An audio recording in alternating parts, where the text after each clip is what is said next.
Bueno, chicas, quiero compartirles hoy algo acerca de cómo enfrentamos los temores. Si tienes ahí tu Biblia, ábrela en Eclesiastés capítulo 7 y vamos a leer los versos 13 y 14. Ok, dice así: mira la obra de Dios, porque ¿quién va a poder enderezar lo que Dios torció?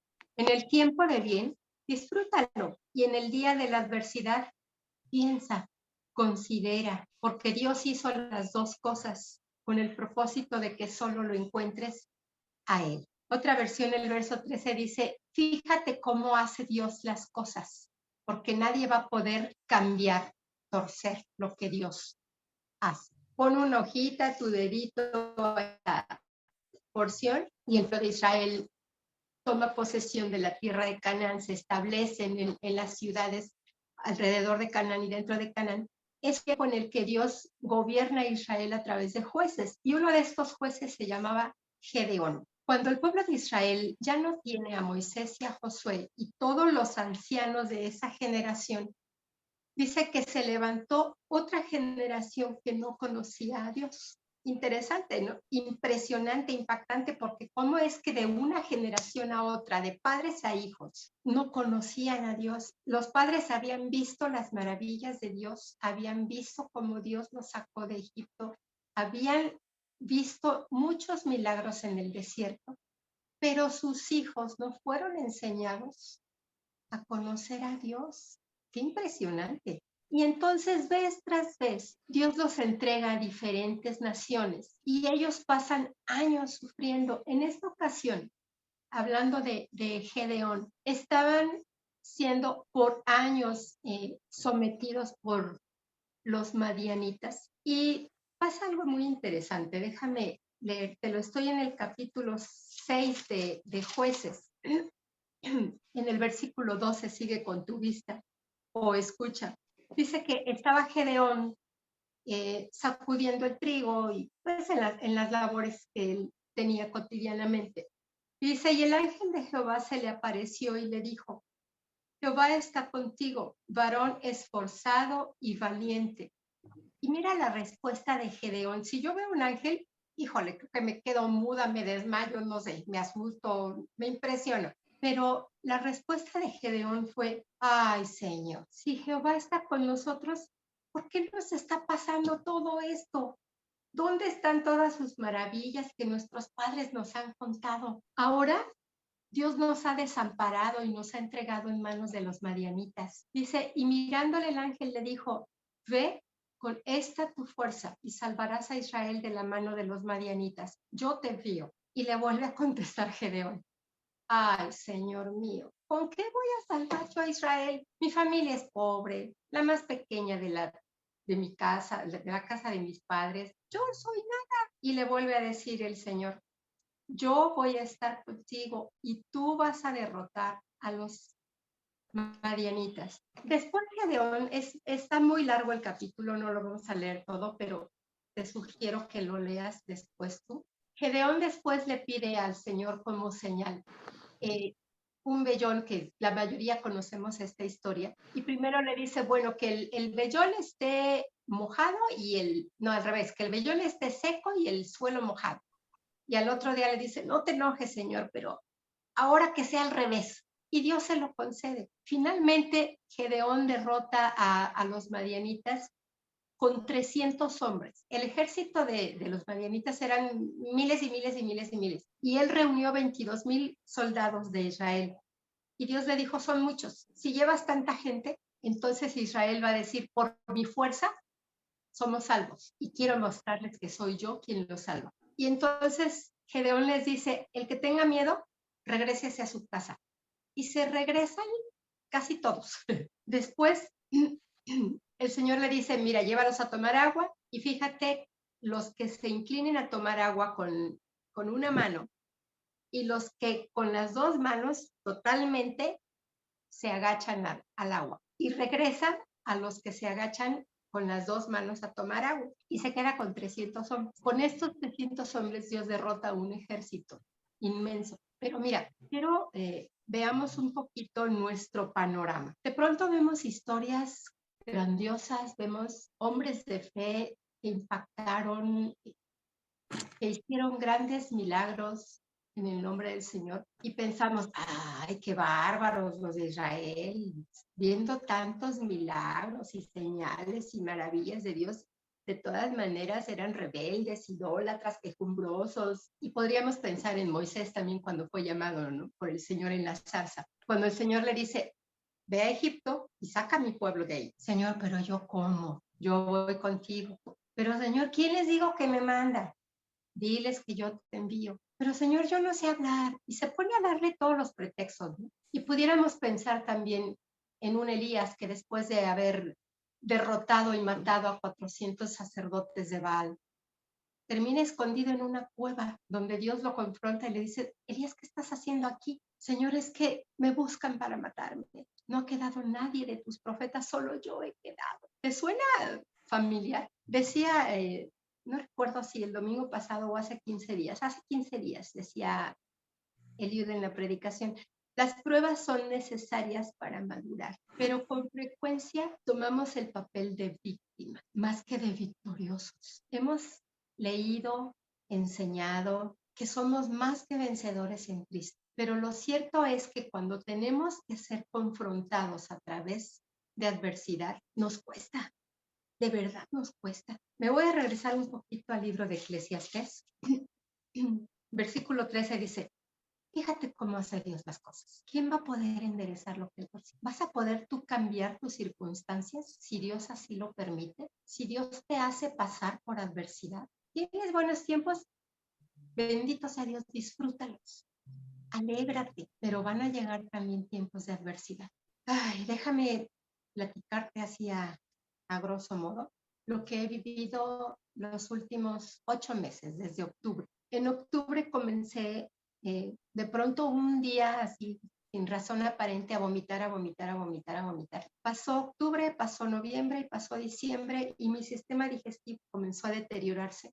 Me hicieron algunas endoscopías para ampliar mi píloro. Finalmente el píloro se cerró totalmente, se me formaron úlceras en el estómago y una de esas úlceras se formó en el duodeno, entonces se obstruyó completamente el paso de alimento. De forma milagrosa, el Señor abrió puertas aquí en el Hospital 1 de Octubre del Este. Una amiga muy querida me pidió un día mis estudios y ese mismo día se los enseñó a un doctor amigo de ella y ese mismo día me internaron. Y este doctor, que resultó ser el coordinador de cirugía del hospital, me operó. Esto fue en enero, la cirugía no funcionó, me dieron de alta. En la primera cirugía me dieron de alta, estuve en casa 2 días, regresé al hospital con un choque séptico, con alimento en mis pulmones y sin que el baumanómetro registrara mi presión arterial. No recuerdo gran cosa de qué sucedió cuando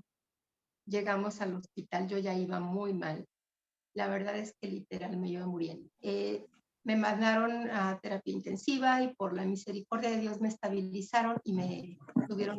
Después de algunos estudios me dijeron que la cirugía no había funcionado y me volvieron a abrir. En este lapso de las 2 cirugías pasé en el hospital como 2 meses aproximadamente, enero, febrero, parte de marzo, pero déjame decirte que hubo un momento en el que le dije a Dios, Señor, me estoy muriendo, pero no te veo, no te siento, no te escucho, no sé dónde estás. Ahora entiendo que mis temores afloraron, no temor a la muerte, créeme que yo le decía, Señor, si es mi tiempo, ya, por favor, nada más no me dejes sufriendo aquí mucho tiempo, ya llévame.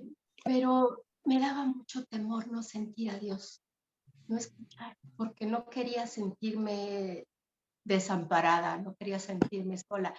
En mi espíritu, en mi cabeza, en mi conocimiento, yo me repetía, Dios no me va a dejar, Dios no me va a desamparar, Dios está conmigo. Pero lo cierto es que no podía ver. Cuando salí del hospital, ay, fue maravilloso regresar a casa. Cuando salí del hospital, empecé a sentir miedo de tener que regresar al hospital si esa segunda cirugía no funcionaba, miedo de comer. Y empecé De hecho, cuando prendía yo la televisión y veía que estaba algún programa de médicos o de hospitales, inmediatamente le cambiaba. Y no quería ver nada que se relacionara con médicos y hospitales, ¿no? Yo no sé si de verdad en algún momento adopté la posición de víctima en lugar de verme victoriosa, porque lo cierto es que cuando el temor nos invade, dejamos de confiar en Dios. Hace algunas semanas me comentó Eliud una predicación que escuchó en una iglesia a la que fue a visitar.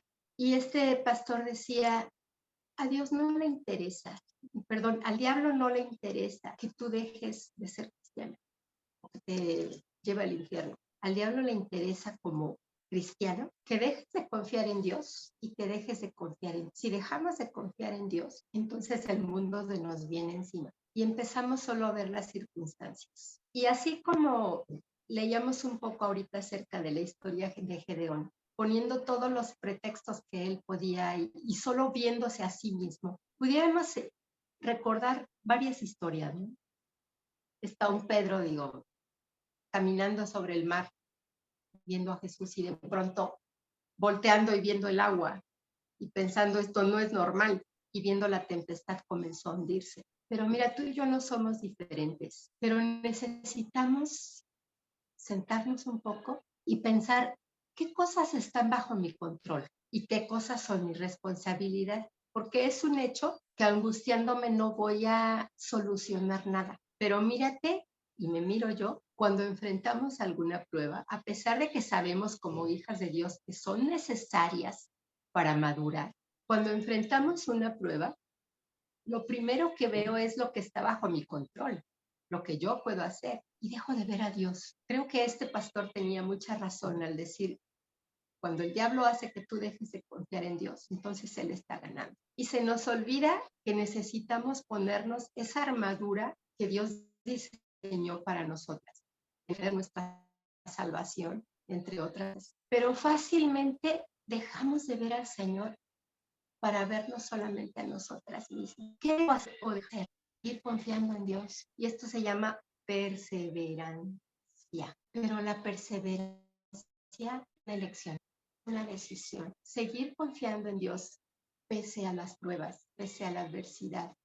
Seguir creyéndole a Dios. Él tiene buenos planes para mí. Lo hemos enseñado, lo hemos leído muchas veces y yo creo que tú lo recordarás. Déjame leértelo. Jeremías 29, capítulo 11, escúchalo. Dice, porque yo sé los pensamientos que tengo para ustedes.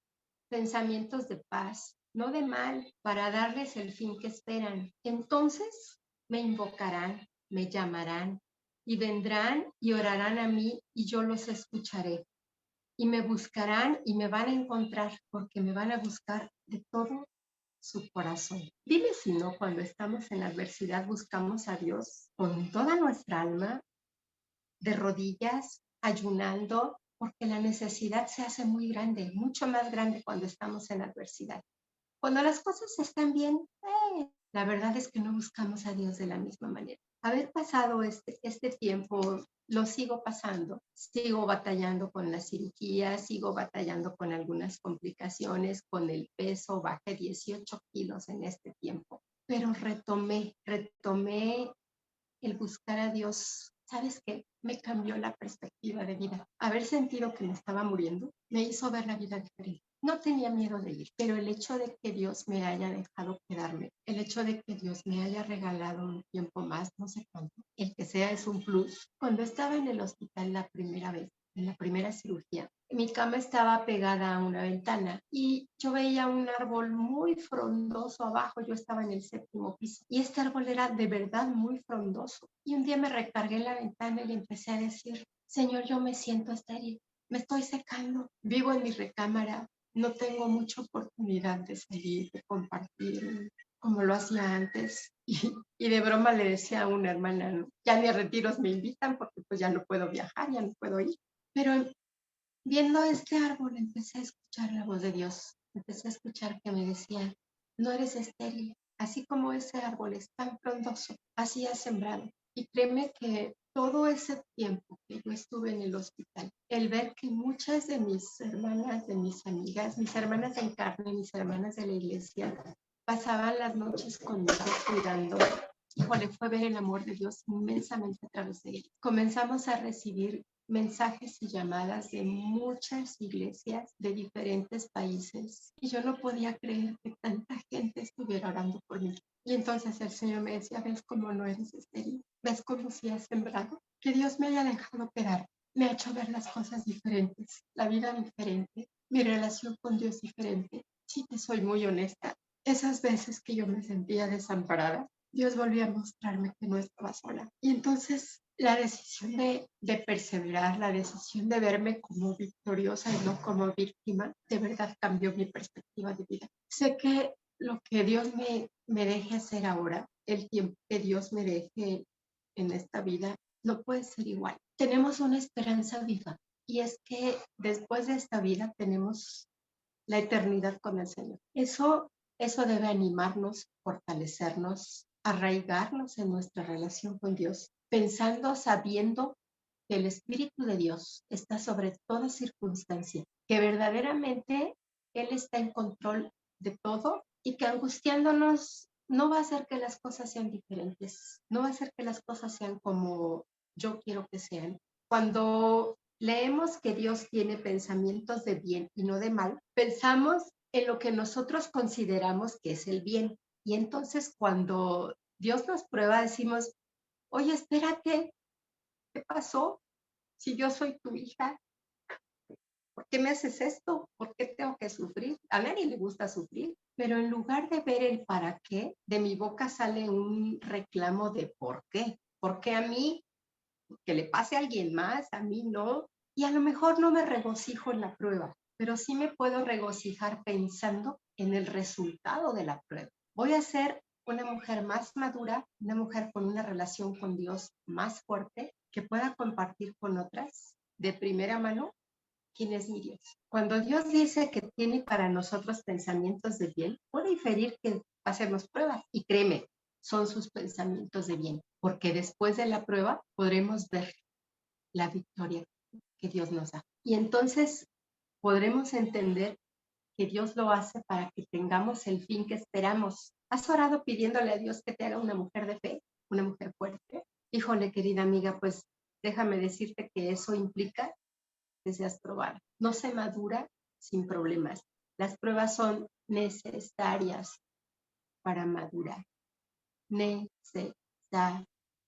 No se trata solo de ser optimistas, se trata de confiar de verdad en Dios. Aunque veamos negro, Dios está ahí. Siguen siendo sus pensamientos de bien. Cuando Gedeón se enfrenta a la decisión de con 300 hombres vencer a un ejército de miles, Dios le dice, si tienes miedo, baja de noche al campamento. Y entonces Gedeón va con su criado y escuchan a dos hombres que están platicando. Y uno le dice, fíjate que soñé que un gran pan de cebada rodaba y se venía sobre mi tienda y la desbarataba. Y mira qué interesante. El otro le contesta, yo sé qué es. Esto es la mano de Gedeón, porque Dios le entregó este ejército. Y cuando Gedeón escucha eso, se le quita el miedo. Y con 300 hombres, con teas de fuego y cántaros que rompieron para hacer mucho ruido, que se vieran muchas luces y muchos gritos, Dios hizo que el ejército de los madianitas se confundiera de tal manera que se mataron unos a otros. Y a veces se nos hace imposible que podamos vencer la adversidad, que podamos vencer en medio del sufrimiento, de la tristeza, porque no vemos otra cosa más que la adversidad. Y fue un tiempo muy interesante. Ha sido, sigue siendo un tiempo muy interesante que Dios me ha permitido pasar. Todavía la herida me duele, por dentro me duele mucho y mi abdomen literal es una bola, es súper inflamada. Pero finalmente fue para bien, empezando porque me arreglaron y puedo comer, qué maravilloso. Créeme que algo tan común, tan normal como comer, cuando no lo pude hacer fue trágico. Volver a hacerlo es maravilloso. Pero ¿sabes qué?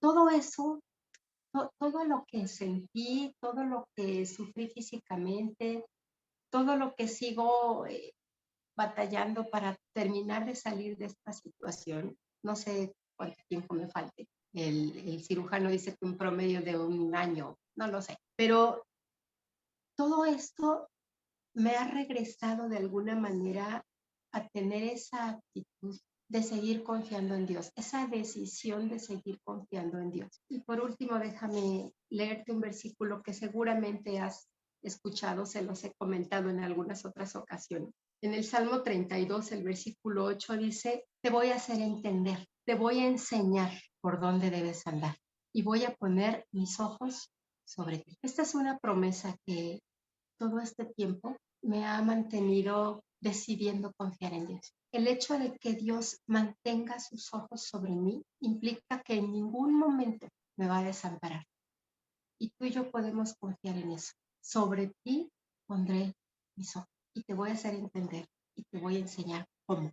Y seguramente tú y yo muchas veces hemos leído, escuchado, aún enseñado que Dios no nos va a dejar y que Dios no nos va a desamparar. Y pudiéramos recorrer la Biblia buscando ejemplos de personas que temieron. Se vale, créeme, se vale asustarse.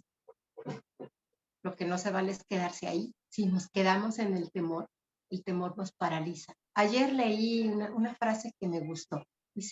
Decía, cuando tú buscas lo eterno, Dios toca tu interno y transforma tu externo. Se me hizo interesante, pero la condición es cuando tú buscas a Dios, entonces Dios toca tu vida y todo tu exterior, todo tu entorno es transformado también.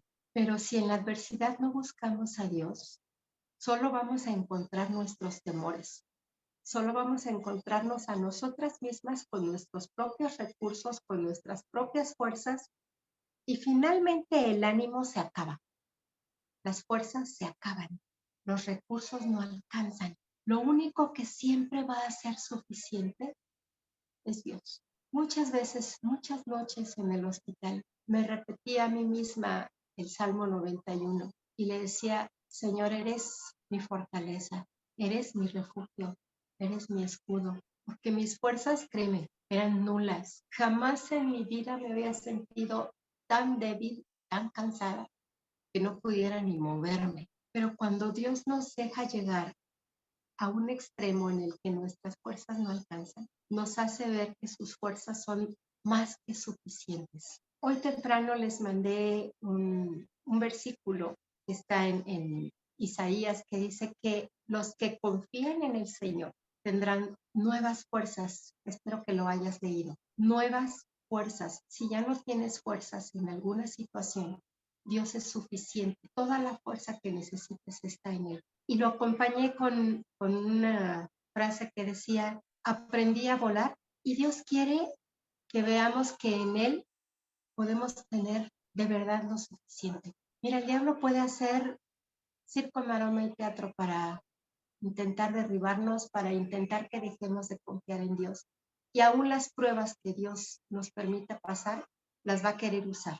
A ti misma te va a querer usar contra Dios. Porque recuerda que si logra hacer que dejes de confiar en Dios, te mantiene en el suelo. Pero Dios no nos creó para vivir en el suelo. Es cierto que podemos vivir circunstancias que nos sienten un rato, pero Dios siempre va a estar recordándonos que vivimos por ambeo, de cara a Dios todo el tiempo, y Él todo el tiempo tendrá su mirada en nosotras, todo el tiempo estarán pendientes de ti y de mí, todo el tiempo. Y termino otra vez con la cita que iniciamos. Mira cómo hace Dios las cosas, dice Eclesiastés. En el día del bien, disfrútalo. En el día del mal, Dios hizo las dos cosas con el único propósito de que solo lo encontremos a Él. Ahorita estaba recordando algo que quería platicarles, hablando de que Dios siempre tiene propósitos. Yo había intentado dejar algunos medicamentos varias veces y no lo logré. Este tiempo que estuve en el hospital, como no podía tomar ni un trago de agua, no comí pues casi los 2 meses. Me mantenían con nutrición por vena. Tenía un catéter aquí en el cuello que iba a mi corazón y por ahí me ponían nutrición. Pero como no podía tomar ni agua, ¿qué creen? No podía tomar pastillas, no podía tragar. Cuando salí del hospital, me di cuenta de que dejé de tomar pastillas para dormir y duermo. Dejé de tomar antidepresivos y me siento bien. Dejé de tomar analgésicos como loca. Me estaba inyectando cada 6 horas.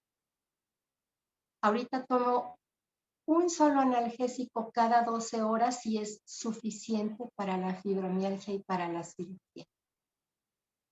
No estoy tomando ningún otro medicamento.